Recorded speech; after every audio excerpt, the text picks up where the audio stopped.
Welcome to the Wealth Without Wall Street podcast, your guide to understanding how to get out of the Wall Street rat race and start your own mailbox money lifestyle. Now, don't let these handsome Southern draws fool you. These financial minds are teaching our country to enhance savings, increase cash flow, and create passive income, all without the help of Wall Street. Are you ready to break through? Now here are your hosts, Russ Morgan and Joey Murray. Welcome. This is the Wealth Without Wall Street podcast. Your host, Joey, the Italian Stallion Murray, joined as always by Russ, the idea guy Morgan. So Russ, I love this podcast because it gives me the opportunity to come up with totally random questions to ask you on the spot that I've always wondered. I mean, so right off the gate, what is something that you have done to invest in yourself recently? Okay, I thought you were going to come with something like hard. I was thinking like, are you going to go boxers or briefs or, I mean, that's it. I already know that one. Whoa. Uh-oh. Did we stop recording and do this over? Like, because that's a boo-boo. Hey, you know. No, you do not know, buddy.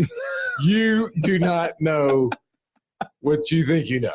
Hey, you know what? Sometimes we travel, share a room. Nah. It's just part of the deal. Oh man. See, now this is getting awkward. It's getting, like, you're going to ask me like, do you invest in yourself? Sure I do. Like I did a little, book writing course this year with my daughter, but like, you're going to talk about like, man, I'm watching out. Looking at my briefcase? Whoa. More awkward is you took a book writing course and where's your book? Oh man, I see how quickly that got turned around. Are there crickets in here? Because holy cow, that was like no answer. Hey, I'm close. I'm hundreds of pages from being finished. Closer than when you started. That's All right. I'm getting close. How about you, man? I'll give you that. What do you invest in yourself?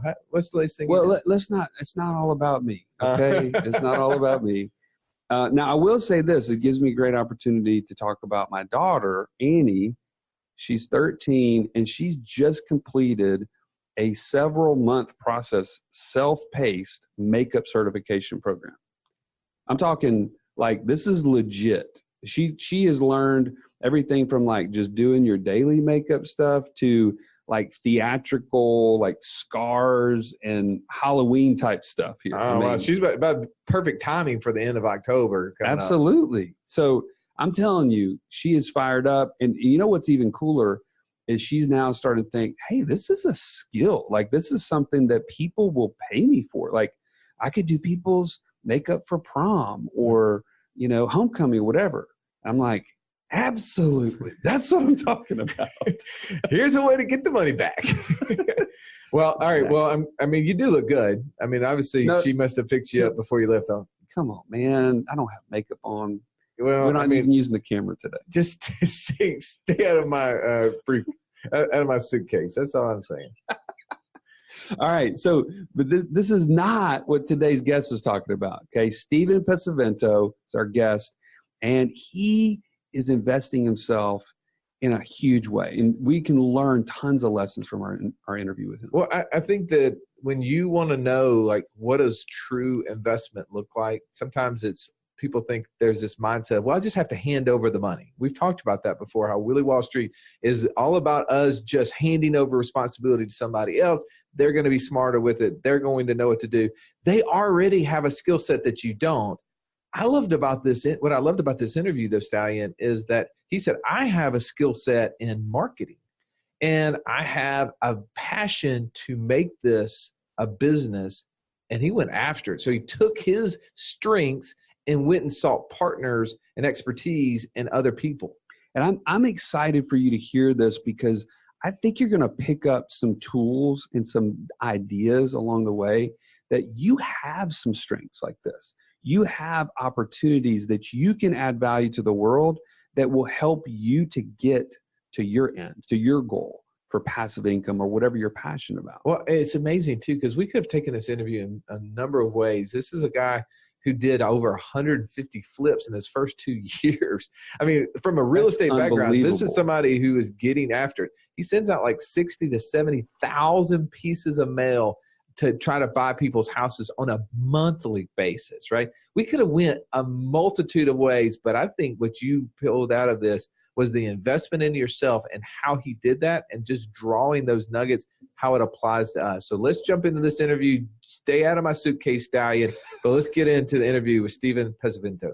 If you've been listening to our show for a while and you've heard the Stallion and I talk about how we use these life insurance policies to invest in our business, to buy real estate, and to do numerous other things, and you're like, look, I want to do that. That's what I want to have, but I don't have one of these policies. It's so stinking easy. Just go into the show notes, press the button to schedule a call with us. Somebody on our team can walk you through that process. Or go to wealthwithoutwallstreet.com, click the schedule a call now. Welcome into the show. Steven Pesavento is here to drop some bombs on us, man. Thanks for being on. You guys, I'm excited to be here. Let's get this going. Yeah, for sure. Well, man, I love kind of learning a little bit about your backstory. And I know that you're going to bring value today because your story kind of really starts from a value bringing position. I want you to take me back to the moment in time where you're sitting at this real estate event. You've been listening to one of the ladies who runs a real estate club. She's a flipper. You notice, I can bring value to this person and gain value. Tell me a little bit about what was going on there. Well, it starts even just like one step before that. I had made this decision that I was going to push full into real estate. And so I saw that there was this event going on, and I knew, okay, well, how can I get close to somebody who really knows their stuff, who really knows what I need to know so that I can get where I want to go? And so I started looking her up online. I started researching. I started doing everything I could to find out everything about her. And I remember seeing her on the Flip Nerd podcast, and I listened to, kind of dove into her background, and then I went and checked out her website, and it was ugly, awful. It was terrible. And she knew it. It was very old, and it was fine. It worked for her. But I thought to myself, hey, okay, this is my in. I know how to build websites. I can, build something that's worth thousands, and it'll, take me some time, but I can trade that time in to have an opportunity to be close to somebody. Nice. So you went to her and you said what? So I go to the event. I kind of plan it all out. I'm sitting there. I'm listening to everybody talk. And at the very end, I wait until everyone's done talking to her. And I'm, that guy kind of off to the side, waiting. The awkward waiting guy, the guy that's like, okay, hey, should I go now? Should I not? Should I stay? That guy. Exactly. But in my head, that's how I felt. But outside, I looked like that guy who confidently knew what he was waiting for. But in my head, I was freaking out. But so I walk up to her and I'm like, hey, my name's Steven Pesavento, and I noticed that you have a website that could use some work, that could look a lot better, to say the least. And I'm just jumping into this real estate thing. I'm looking at pushing in pretty hard, and I would love to have an opportunity to just follow you around. Maybe if I could just meet with you a couple times, or maybe visit a project with you. And, I would love to have that opportunity to kind of learn, and just even having that chance to meet with you a couple times. Like, I'd be happy to build you a $10,000 plus website, what I normally would charge. And before I could even finish making the offer, her hand was out ready to accept it. And she's telling me all the ways that we can, jump into this, that she's got a new project coming up, that we be able to see it from start to finish, and that I should catch her on July 5th, which was like the next week, right after the 4th, because we're going to go over to the property and start, getting into it. So right off the bat, first event, first attempt, I was fortunate, but I had a plan of how I was going to add value to someone's life and make them an irresistible offer, something that there's no way she couldn't accept it, because it almost took her nothing to share that information with me. It's something that she already liked doing. And I was able to give her something that I knew how to do that I could tell that she didn't. Well, that's an amazing thought that you would come up with, how I could, a lot of times people go in this, what can I get out of something versus what can I give? And that strategy seemed to work well. So you traveled with her for 30, 45 days. What all did you learn in that time frame? I mean, I learned so much. And I think just at the baseline, I learned how to communicate in the same kind of way that an investor or a flipper is going to communicate, about what kind of things to look for, about what is going to happen when you start a new project, and what that is going to what you need to be doing from day one when you're going to go walk a property, when you're going to talk with contractors, when you're going to negotiate, when you're going to go and find people who are going to do the work on your jobs, and when you're going to go check in and see what's happening. And so throughout that process, I mean, not even the ability to just go to the property and see what's happening is valuable, but by being that close to somebody, by adding so much value that they're willing to invite you when they're going to go design the cabinets, when they're going to go look for doors, all these little things that are those little details that you don't really think like is as important is frankly really important. And when you start understanding how they think as an investor, how they're going about making these individual decisions, it really made me be able to accelerate my growth, because then in other conversations at other networking events and talking with other investors, they could tell that I knew the lingo. So then they would take me a little bit more seriously and had to have an opportunity to potentially work with them or build some kind of relationship with them, rather than just being the newbie. And every time I went to a new event, they would see that progression. And so they would see that I'm like taking off like rocket fuel. And those kind of people are the kind of people that you want to be working around, not the kind of people who go to events for 10 years and never take action, which heck, there's so many reasons why that happens. And we could definitely get into that. But because they saw that, people were willing to invest in me. Well, hats off to you for finding a need and using your previous knowledge, your expertise to say, okay, there's an opportunity here and I can add value. So walk us through that though. You weren't always in real estate. This is kind of your first entree into it and the story.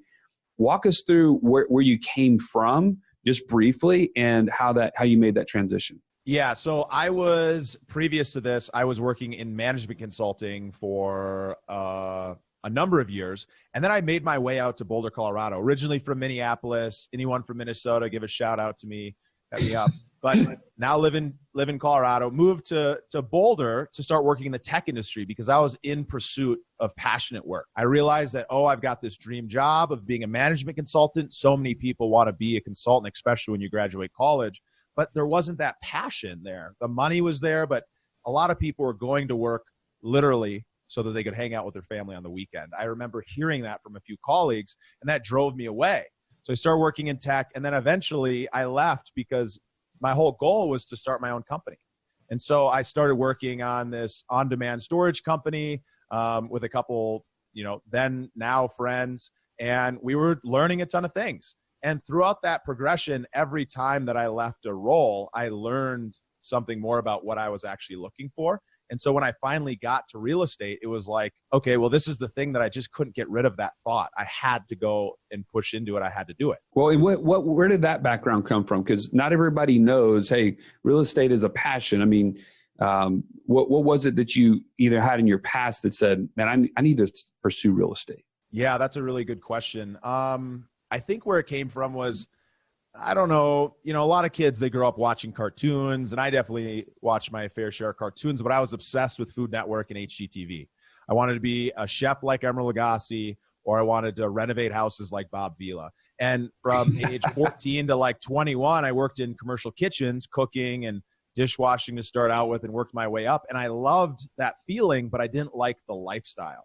And I knew that there was a lifestyle beyond that was possible for me. And so I obviously went a different route. But I read Rich Dad Poor Dad when I was 17. My father had given it to me because he had read it.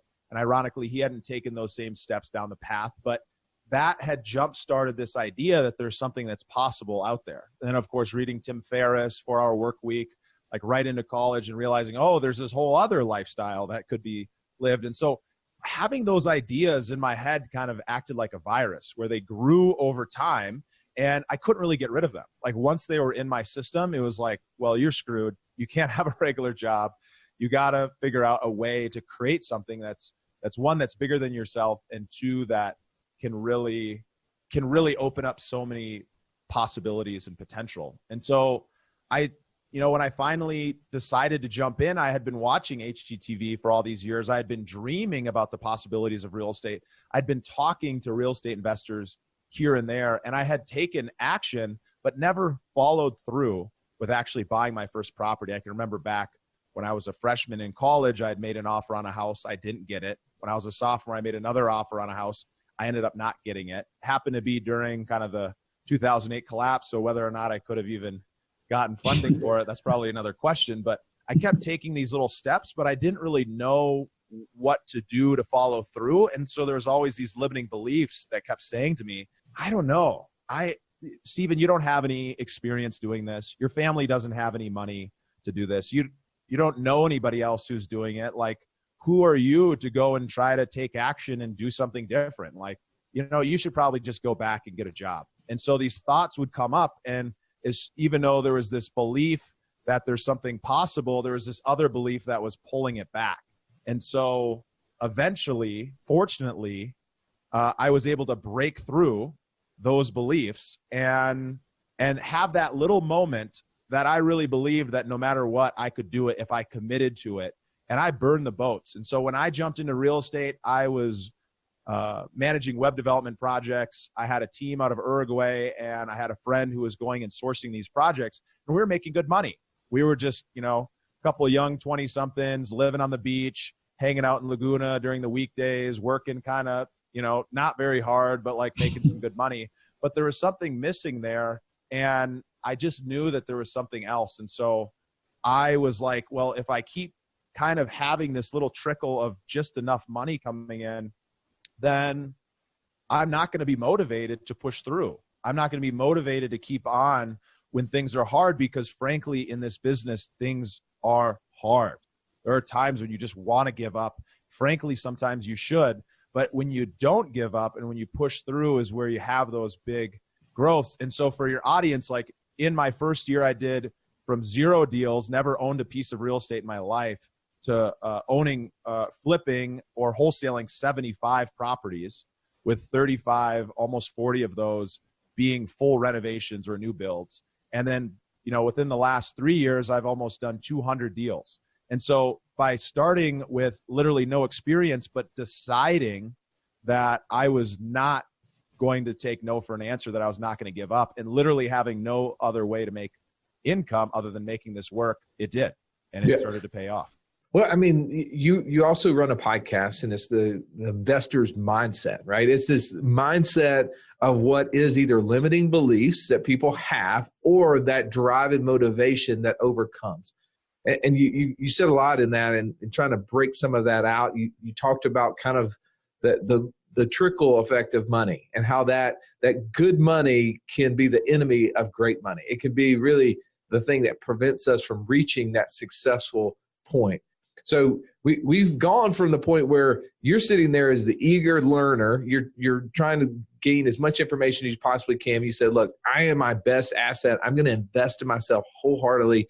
And this is going to be the thing. You kind of said, hey, I'm burning the boats. I'm pushing in all my chips. I'm going after it. Tell us a little bit about that journey from the moment where you're walking with that realtor, a real estate investor, to the point where now you're buying your first house. And what did that first house, purchase and acquisition, how did that go? Tell us a little bit about that. I mean, there's so much in between there, and it's relatively a short time, but in the moment, it felt like forever. It felt like forever.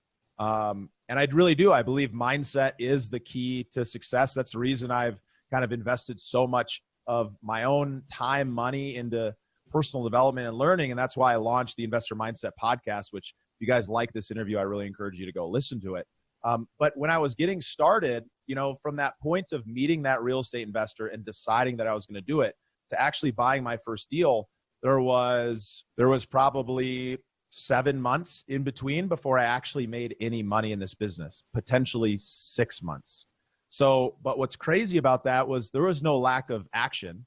If you can hear it in my voice, when I decided to do something, I did it with everything that I had, even though I didn't know what I was doing, which is great. Honestly, when you don't know what you're doing, you have a real advantage, because now I know what I'm doing. And sometimes I tell myself, oh, I don't have that same drive that I had before. And you have to find it.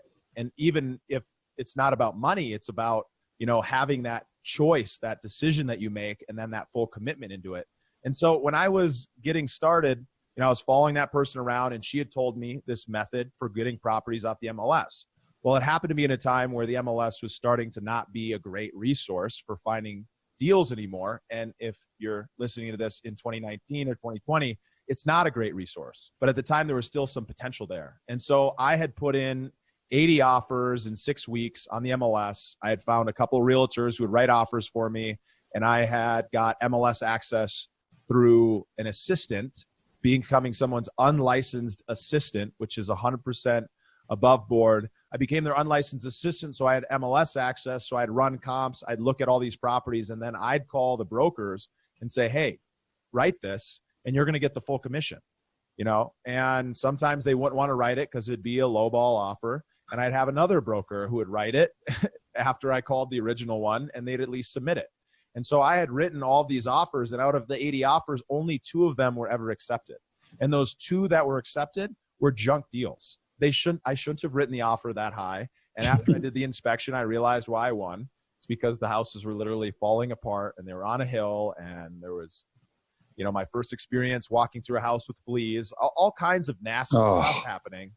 And, you know, that's why you carry bug spray in your car. You know, if you're going to the flips. Well, in Alabama, you always have to have bug spray. I'm literally itching right now after you said that. So let me ask you this, Steven.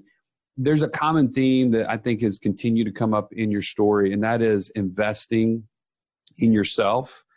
It started, I mean, I don't know if you think that this is out of the norm or not, but it is out of the norm for a kid to be like, hey, I'm going to be Bob Vila, and oh, by the way, I'm reading Rich Dad, Poor Dad, and I'm 16 or 17 years old. Like, that's really super early, not to mention going to college, and the first thing you think about is, I need to buy a house. Most people are thinking, I need to like figure out how to wake up in the morning. Like they're not really worried about buying a house. So, but you have constantly been investing yourself. There's a big difference between you and the guy sitting next to you in one of those events that you attended that is there for 10 years that didn't take action. Tell me what you've learned over the time that would say, this is the difference between me and that person.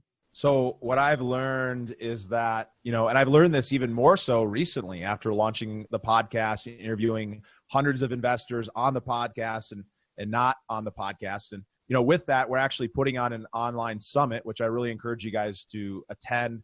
I will mention at the end of the show, if you guys want to find out some more information, you can text Mindset HQ to 555-888, and I'll bring that up again later. But what I've learned after interviewing hundreds of investors is that the difference is the way that they think about the challenges, the way that they change beliefs from something of, I can't do this, or you know, why would I be the one who'd be able to do this, to, you know, how can I, or what makes those other people capable of doing this, and how can I learn from their experience? And so for me, the difference was that I made a decision that I was going to live a better life than my parents, or than I did growing up. I have an amazing family. We had an interesting childhood. But I have, 2 loving parents, and it's amazing. But I remember thinking and growing up where money was such an issue, and where money, and so many people, regardless of if you're super rich or super poor, people have issues with money. And so from an early age, I had created this belief that, well, if I can create money, then that's going to solve my problems. Well, I started kind of going down this path. I realized, well, that's not true. You got to solve the problems within yourself first. And then if you have money, you're still going to have those problems if you didn't solve them. But I started going down this path, and I started learning from these people. And one of the biggest ways that they think differently is that they don't let a challenge or a failure hold them back from continuing. So a good example of that from the story I just shared was, if after writing 80 offers, I said to myself, well, I wrote 80 offers and none of them worked out. Maybe this isn't right for me. Or maybe here's underline this one, guys. Maybe I'm not the right person to do this. So many people have that feeling where they have an identity that goes into question on whether or not they're really capable of doing this. But for some reason, I had brainwashed myself into believing that I could do it, and that I was going to do it no matter what. And so when you can get to a point, everybody can get there. I'm not special. I'm just doing the work, right? I'm not special. I'm just doing the work. But when you get to that point where you can change that belief into, I can't do this, to how can I do this, your whole life will change, because all of a sudden all these opportunities will start coming up because you're asking yourself a more powerful question, right? So if, for example, I've, flipping that many houses, there's deals where I've lost $100,000, right? And $100,000 to me 3 years ago is a crazy amount of money. $100,000 is a crazy amount to me now. It's not like I've gotten rich doing this. I've learned a lot. I've grown a good business, and I've empowered a lot of other people to grow as well. But when we come into that kind of a challenge, we have to look at it and say, well, what can I learn from this? How can I actually take steps in my life to maybe not experience this again? Or why was this actually a good thing that I experienced this now, so that, I don't buy another property or mismanage a property or have a poor partnership or a poor employee doing something that, how can I actually get ahead of this, and how can I take responsibility? And so I encourage anybody who's listening to get really clear on their purpose. Like, what is it? What's the reason that you're out here doing this stuff? And so many people have this thought in their head where they're like, you know what? I just want to if I can just make $10,000 a month passively, then it's going to be great. Well, why does the money matter? So below the money, below the 10,000, there's a reason. And for some people, that reason might be, well, I want to make $10,000 so I can spend more time with my family. Well, again, below that, there's a reason. Well, what's the reason for that? Well, so that I can see my kids grow up and I can have a close relationship, a relationship like I never have had, or that I believe that they deserve, or that I deserve. And what's the reason below that? And so when you start peeling back the layers deeper and deeper, you start getting closer to what could actually drive you.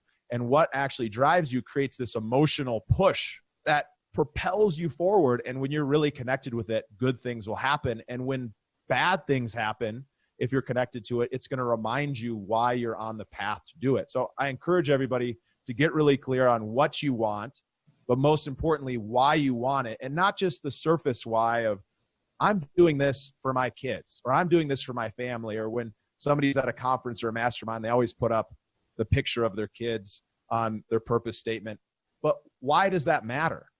Because one person that could matter for one set of reasons, and another person can have a totally different one. And so get really connected to yours and start bringing that to the surface on a daily basis, if not multiple times a day, until it's just, you're just vibrating with this energy to go after things.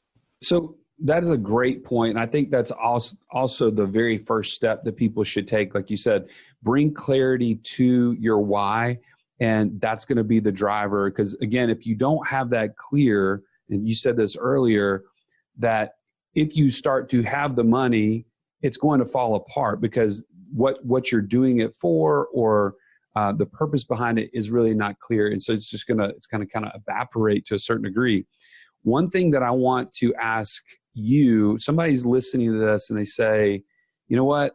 I love the fact that you invested in yourself by taking an inventory of what you had to offer, even though real estate was brand new to you, right? It was your first entree into a meetup of some sort.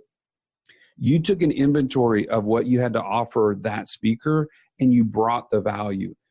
Walk us through, maybe you haven't thought about this, I don't know, but I'd love to hear how someone else could say, okay, what are the things I have to bring? Like, what would you give that person advice on? Let's say they're totally unrelated to whatever they want to pursue. Give them some steps to take. Like, how could they do that? Yeah, that's a great question. Well, the first thing is just recognize that everybody's got something of value to offer. Everybody has something, regardless if it's a skill like building websites, or whether it's a hard skill like doing some manual labor, or something in between where, you can do some accounting or some numbers or something. Like, everybody's got something. And so I would do an inventory. And if you're unconfident with yourself, this is going to be hard. But you have to just keep asking yourself the question, like, what am I good at? Or what do I do that I could be good at? And don't try to compare yourself to the people who are 10s on a 10 to 10 scale, on a 1 to 10 scale. Don't compare yourself to the people who are the best in the world. But if you're a 7 out of 10 on that skill set, somebody else might be a 6, or someone else might be a 1. And so for a good example is, Joey and Russ, they're out here, they're putting together this incredible podcast, and they're bringing people together. And they might not be Tim Ferriss or Joe Rogan, a 10, this is a comparison that I sometimes make to myself, but they're at least a 6 or a 7 on their way to an 8. And there's definitely people who, from the knowledge that they have about all this stuff, they might not be at the very top level, but they've got value to offer, and they're offering it to you guys every single week. So you have to look at yourself and say, what am I good at? And maybe if you're, in your career, you're great at reporting, or you're great at Excel, or you're great in writing documents, you're good at social media, you're good at editing. Figure out what it is that you're good at, and then go to some people who are close to you, who like you, and ask them what you're good at. And then go to some people who don't like you and ask them what you're good at or what you're not good at. And just take that down. Don't take everything that everyone says as gospel. Don't start creating new beliefs that what you're bad at because someone else said it, but figure out what you're good at, and then try to figure out, okay, well, in what ways can I start to look for opportunities to kind of add value to people? So you might not know right off the bat. You might not know day one that I know that I'm really good at doing reports, so that I'm going to go and find Tom, the developer, and he's not good at reports, so I'm going to hook up with Tom. But because I knew I was good at websites, I had been looking for that subconsciously for a long time. And so when the opportunity came up, even though it was literally the first event that I went to, it was there.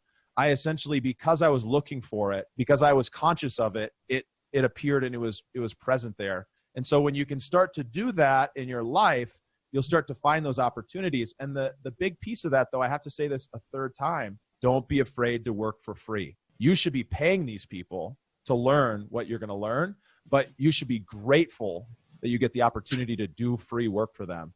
Because I've also paid $25,000 or $30,000 for education, and it's well worth every penny. And that first experience I could have easily paid for, but instead I paid with my time, effort, and energy. And I didn't have a big expectation what I was going to get out of it. But in the end, I made a good relationship, and I learned a lot. And so you can do that too. Well, no, absolutely. I mean, Robert Kiyosaki's book, Fake, is talking about learning from real teachers, not fake teachers. People spend hundreds of thousands of dollars to go to college to learn from fake teachers when they could literally go follow somebody around for 3 or 6 months, learn the inventory that you did, whether it's in real estate or whatever industry they're interested in, learn from someone who's doing it, being successful at it. And what they're giving up is what they could have potentially earned over those 6 months. Now, there's ways you can wait tables, do something at night. I mean, you can still make money, but that investment of time. So a lot of things I've heard as you were talking here, I'm really excited that we're going to have somebody with your expertise in the real estate industry be a part of our community to help go deeper. Because I've thought of 1,000 questions as we were talking of things that I'd want to know if I was going to go down this path, but we won't spend our time as we wrap up on that. A couple thoughts, though, Joey, as I'm listening to him. One, he's talking about a business. He's not talking about an investment. And a lot of people, I think, they hear these ideas, whether it's real estate or anything else, and they think of it just purely as an investment. Right. He's made a business, 80 offers. And I've heard you talk about how you do 60, 70, 80,000 mail outs a month. So this is a business that you're running. This is not a hobby of any part. As part of recognizing, as simple as something as recognizing the skill set that someone else has. I read that a long time ago. If you're deficient in an area, know what that area is, and that sometimes your spouse, your best friend, or whoever can help you recognize that, and they'll do it in a really kind way. I don't know if necessarily I'd go to the people who don't like me first to grab that information, but I would definitely talk to the people around you, Russ. You give them permission, they will give it back.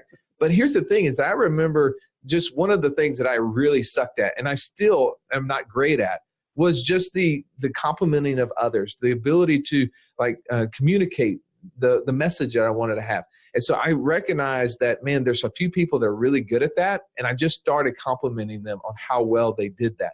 And by doing that, like you said, my brain started triggering like who's good at it. And then instinctively, I started learning how to be better at it myself. So anytime you have a skill set that you're trying to learn, if you'll start recognizing those who hold it and start complimenting and acknowledging them on it, your brain's going to say, this is important. And it's going to figure out a way to learn. Our brains are amazing tools. So, like just last week, you told me, Joey, you suck less than when we started this podcast. Well, I was just thinking, that's an amazing. As he was talking about the scale of 1 to 10, I was like, Joe, you've been a 1 in my book for a long time in a lot of areas, man. But no, this has been amazing stuff, Steven. I really appreciate you sharing, and it's just a really cool thing. So obviously your podcast, The Investor Mindset, you talked about a couple other things, some summits that you're putting together. If somebody wants to find out how to reach you and learn more about what you're doing, where would they go? I encourage you guys to text Mindset HQ, all one word, to 555-888. That's Mindset HQ to 555-888.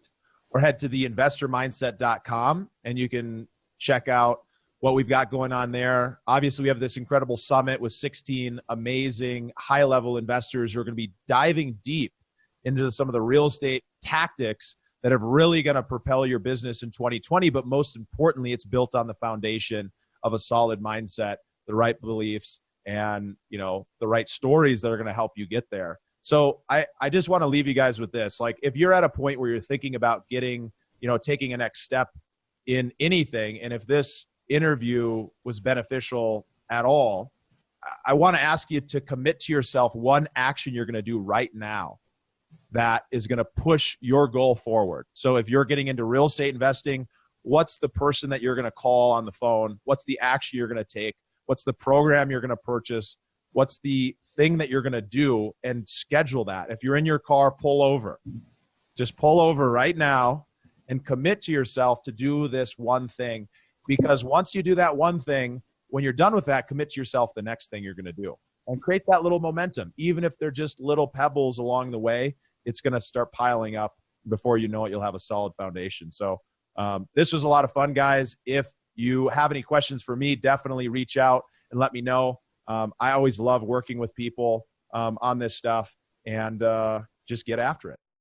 Man, Steven, thank you so much for sharing all this and for being willing to come on and do a Q&A in the community where people can take a little bit more behind the scenes. I don't know if you're willing to do this, but I'd love to ask you more like, what is that phone call like? What is in the offer process? Like some of the things that you do inherently, I feel like our community could really benefit. Well, those from practical questions, I think that's the fun stuff that you talked about, like getting on the phone call, doing it 20 times, 30 times a week early on. I'm sure your team is doing it 100 times a week now. Those would be interesting things that someone could learn. And that's a part of what our community is about, is having experts like Steven and other people who are bringing value that you can learn these things. Maybe that skill set that you're trying to acquire exists. And as you've heard Steven said, there's so much that we can learn from each other. So if you haven't already joined the community, make sure you go right now to community.wealthwithoutwallstreet.com. Join us up and definitely check out the different things that Steven has shared with us. That's Mindset HQ, text 55888 and be a part of that. And Steven, again, thank you so much for coming on the show. Really enjoyed it. I enjoyed it a lot. Thank you guys so much. And I look forward to hearing from you guys in the Q&A. Dad, do you have to go to work today? If you're tired of having to answer yes to that question and you're ready to stop trading time for money, join Russ and I on this journey to financial freedom at community.wealthwithoutwallstreet.com. This is the place where you can take control. You can pick your own path and get there faster. Go to community.wealthwithoutwallstreet.com. This has been the Wealth Without Wall Street podcast. Don't forget to subscribe to the show to break free of the Wall Street mindset and begin building wealth on your own terms in places you understand so that your wealth will never run dry. See you next episode.